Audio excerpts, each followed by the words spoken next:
오늘 우리에게 주신 하나님의 말씀 요엘 1장 13절로 20절 말씀입니다. 생명샘가 2월 7일 화요일 말씀 재물이 없는 제단 함께 읽겠습니다.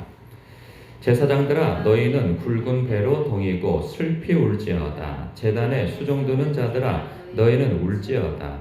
내 하나님께 수종드는 자들아 너희는 와서 굵은 베옷을 입고 밤이 새도록 누울지어다. 이는 소재와 전제를 너희 하나님의 성전에 드리지 못함이로다. 너희는 금시기를 정하고 성회를 소집하여 장로들과 이 땅의 모든 주민들을 너희 하나님 여호와의 성전으로 모으고 여호와께 부르짖을지어다. 슬프다 그날이여. 여호와의 날이 가까웠나니 곧 멸망같이 전능자에게로부터 이르리로다. 먹을 것이 우리 눈앞에 끊어지지 아니하였느냐? 기쁨과 즐거움이 우리 하나님의 성전에서 끊어지지 아니하였느냐?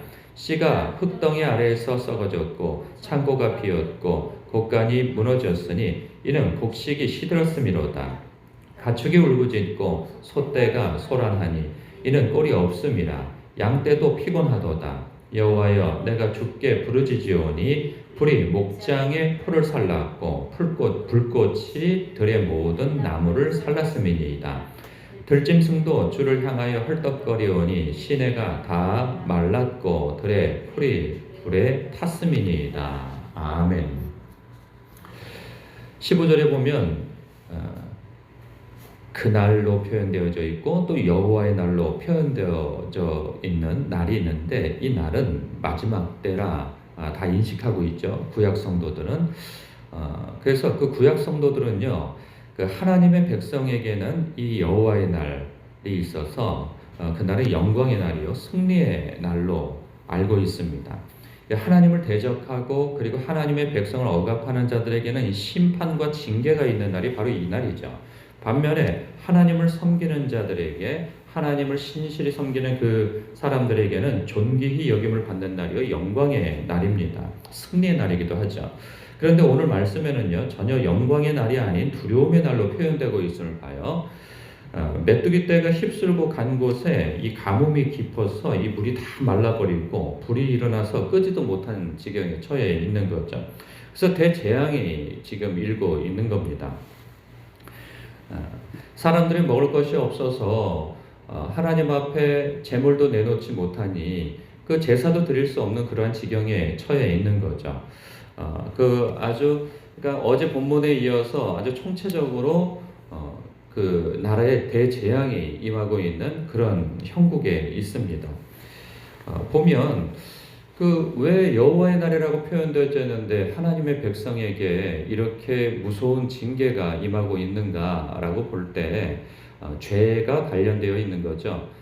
그래서 너희들은 돌이킬지어다라고 하는 그 말씀이 이제 앞에 이제 이후에 있지 않겠어요? 그 고린도후서 11장에 보면 그런 말씀이 있어요. 우리도 신약 성도들도 구약 성도들 못지않게 갖고 있는 마음이 있는데 마지막 때라고 하는 것이 있단 말이죠. 그날, 심판의 날. 그날을 역시 우리 믿는 사람들은 그날은 하나님의 백성에게 있어서 승리의 날이요 영광의 날입니다. 반면에 하나님을 대적하고 예수 그리스도를 믿지 않고 하나님의 백성을 또한 억압하고 짓누르는 사람들에게 있어서는 무서운 심판의 날이고 징계의 날입니다. 그런 날인데 11절 고린도후서 11절에 보면은 그 성찬 예식에 관련되어져서 말씀을 이어가다가 이 성찬 예식을 하나님 앞에 온전히 행하지 않고 그 자기 욕망과 욕심을 채우는 날로 활용하고 있는 성도들을 향하여서 경고의 말씀을 하면서 그런 말씀을 해요. 너희 가운데 약하고 병들고 죽는 자들이 생겨난다. 그것은 하나님 앞에 징계를 받는 것이라 말씀하는 거죠. 그런데 무슨 말을 또 이어서 하냐면 하나님께서 너희들을 이제 개인적인 종말이 오기 전에 혹은 하나님이 그러니까 예수 그리스도가 다시 재림하시기 이전에 하나님의 백성을 다루신다는 거예요. 징계하고 이 살아생전에 심판하신다는 거예요. 그러니까 왜 그렇게 하시는가? 마지막 때에 이 세상 사람들과 함께 심판을 받지 않게 하시기 위하여서 지금 다루신다는 거예요. 그러니까 이것은 어저께 말씀드린 것처럼 하나님의 백성에게 있어서는 사실 고통스럽죠. 하나님의 징계가 있다는 것은 고통스러운 일입니다. 그러나 세상 사람들과 함께 그 종말의 때에 함께 심판을 받게 하지 않기 위하여서 하나님께서 지금 다루신다는 거죠. 살아생전에 다루신다는 거예요. 범죄하는 자들에 대해서. 그러면 그 이유는 무엇이겠어요? 돌이키라는 거죠. 그 죄에서 돌이키고 회개하고 하나님 앞에 자기의 삶을 바로 잡으라.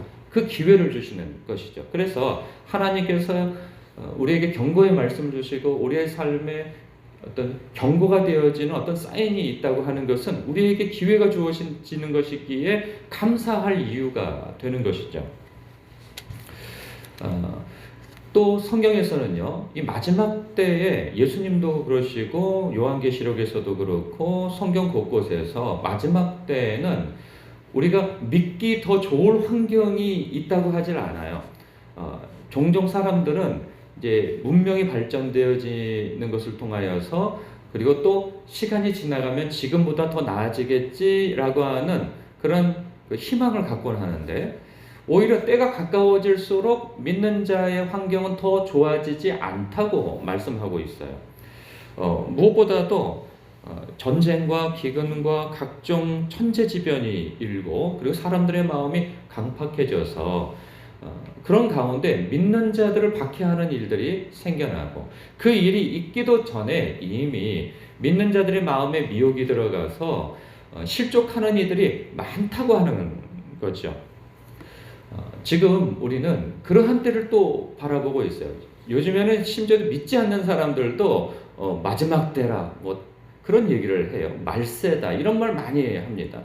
왜냐하면 뉴스에서 보여지는 것들이 이 세계에서 일어나고 있는 일들이 다 전쟁이고 전쟁은 지금 우크라이나하고 러시아만 하는 게 아니에요. 세계 곳곳에서 전쟁이고 내전이고 그렇습니다. 이 자연재해는 정말 깜짝 놀랄 정도로 이런 자연재해가 곳곳에서 일어나고요.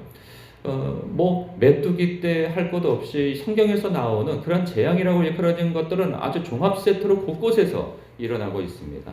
뿐만 아니라 믿음의 환경도 굉장히 어려워져 가고 있는 것을 봐요. 어느 곳에서는 아주 적극적으로 믿는 이들을 박해하죠.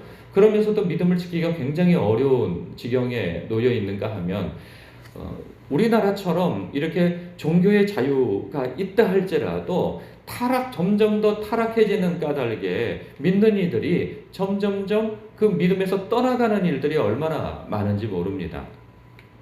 이러한 지경에 처할 때 꼭 내가 개인적으로 내 죄로 인하여서 고통과 어떤 징계의 사인을 받지 않는다 할지라도 우리 믿는 이들에게 있어서 먼저 믿는 이들에게 있어서 특별히 이 새벽 예배에 그리고 이 말씀을 듣는 이들은 어떤 책임이 있느냐? 바로 하나님 앞에 다른 이들의 죄를 마치 내가 지은 죄인 것 마냥 그 죄를 끌어안고 회개하며 하나님 앞에 부르짖을 태도를 가져야 한다는 거죠. 이 요엘 말씀은 우리에게 그런 기도의 자리로 이끌어가고 있음을 봐요. 여러분, 세상 사람들은 기도하지 않습니다. 신앙이 연약한 사람도 기도하지 않습니다. 물론 기도들은 저마다 다 하겠죠. 그러나 이렇게 부르짖으며 마치 세상의 죄가 내가 지은 죄인 것 마냥 끌어안는 마치 느헤미야처럼 말이죠. 그런 이 영적인 지도자가 되어져서 하나님 앞에 주님 용서하옵소서 저들을 불쌍히 여겨주옵소서 하며 나와 내 집을 회개하고 그리고 이 세상을 끌어안고 기도할 수 있는 우리들이 되어야 하는 것이죠. 기도해야 되는데 여러분 마음속에 기도를 하고 있으면서도 그런 마음이 들 수 있어요. 그것은 하나님께서 부르짖는 기도로 회개의 기도로 우리를 이끌어내고 계시는 것이 아닌가 생각해 볼 만한 그런 말씀이 아닐 수 없습니다. 여러분 마음 가운데 혹시 나 요즘에 기도해야 되는데 하나님의 임재 가운데를 가야 되는데 이런 생각이 들지는 않습니까? 그렇다면 하나님께서 기도의 자리를 부르고 계시고 있는 것입니다. 그 부르심에 응답하시는 여러분 되시길 주님의 이름으로 축복합니다. 기도하겠습니다.